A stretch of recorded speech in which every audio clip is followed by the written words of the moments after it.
સ્વાધ્યાય 3.2 દાખલા નંબર 3 નો ચોથો દાખલો જો મસ્ત છે. એક શહેરમાં ટેક્સીનું ભાડું નિશ્ચિત ભાડા અને એટલે કે આપણે ટેક્સી કરીએ ને તો અમુક ભાડું ફિક્સ હોય. એ ફિક્સ ભાડું તો આપવાનું જ.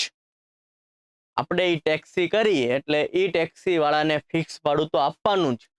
પ્લસ તમે જેટલા કિલોમીટર જાઓ છો એ પ્રમાણે ભાડું આપવાનું. ઓકે, તો નિશ્ચિત ભાડું x છે. આપણે x રૂપિયા તો આપવાનું જ અને કાપેલા અંતર પ્રમાણે આપવાનું. જો આપણે નિશ્ચિત ભાડું તો હવે શું છે, 10 કિલોમીટરના અંતર માટે 105 રૂપિયા આપવાના. નિશ્ચિત ભાડું તો આપવાનું જ પ્લસ 10 કિલોમીટરનું ભાડું આપવાનું. ત્યારે તમને કેટલા થાય છે? 105 રૂપિયા થાય છે. નિશ્ચિત ભાડું તો આપવાનું જ. જો હવે 15 કિલોમીટર કાપવું હોય તો નિશ્ચિત ભાડું તો આપવાનું જ પ્લસ 15 કિલોમીટરના 15y ને આ થઈને તમારે ટોટલ 155 રૂપિયા દેવા પડે. તો નિશ્ચિત ભાડું કેટલું હશે એટલે x શોધવાનો છે. અને જો મુસાફરે 25 કિલોમીટરની મુસાફરી કરવી હોય તો ભાઈ નિશ્ચિત ભાડું તો આપવાનું પ્લસ 25y આટલું ભાડું તમારે ટોટલ દેવું પડે. કેટલું હશે એ ગોતવાનું છે. એટલા માટે આપણે x અને y બંને ગોતવા પડશે. ઓકે, ચલો નિશ્ચિત ભાડું કેટલું છે એ આપણે ગોતવાનું છે એટલે કે આપણે x ગોતવાનું છે.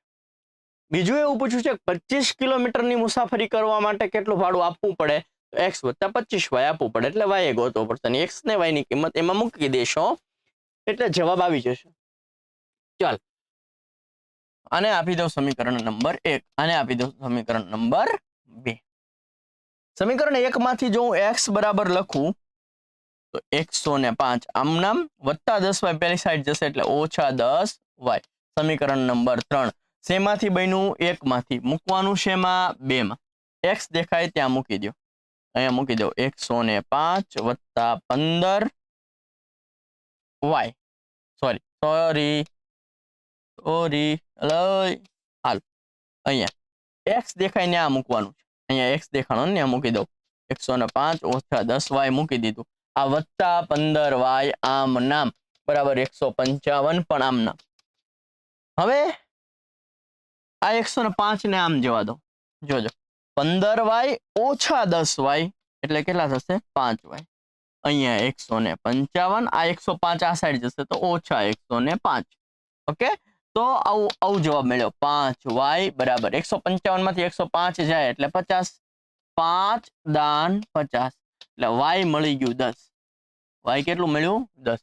y 10 છે એ આમાં મૂકી દો સમીકરણ 3 માં. જો x બરાબર 105 ઓછા 10 y ની કિંમત કેટલી મળી? 10.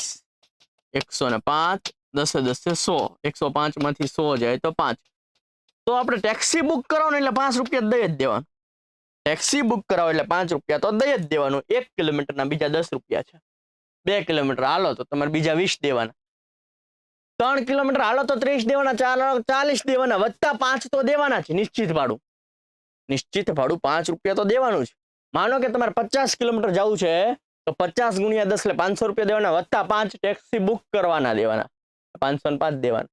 આપણને એવું પૂછ્યું છે કે નિશ્ચિત ભાડું કેટલું છે? ભાઈ નિશ્ચિત ભાડું 5 છે. 25 કિલોમીટર મુસાફરી કરવી હોય તો તમારે કેટલું ભાડું દેવું પડે? 25 દાન 250 વત્તા 5 255 દેવું પડે. x ની જગ્યાએ 5 મૂકી દો અને y એટલે 1 કિલોમીટરના 10 રૂપિયા તો 25 કિલોમીટરના કેટલા? બરાબર છે. તો અહીંયા x ને y ની કિંમત મૂકી દીધી. ઓકે, તો તમારે કેટલું ભાડું દેવું પડશે? 255. સિમ્પલ છે.